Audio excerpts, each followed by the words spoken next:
Northern Territory was the first and fastest to reopen from the national lockdown last year. We are the comeback capital, but it's critical we keep investing in Territory jobs to keep that comeback going.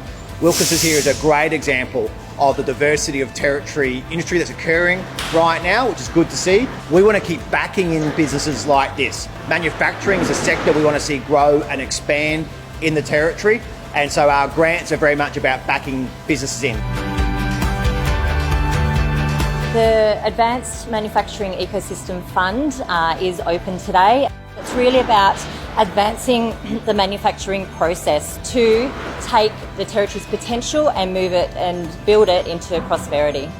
As a local manufacturer, we're excited by the opportunity and support offered by the AMGC. These opportunities for advancement will complement the hard work, dedication so many local NT manufacturers have put into their businesses and will further highlight the strength of Australian manufacturing.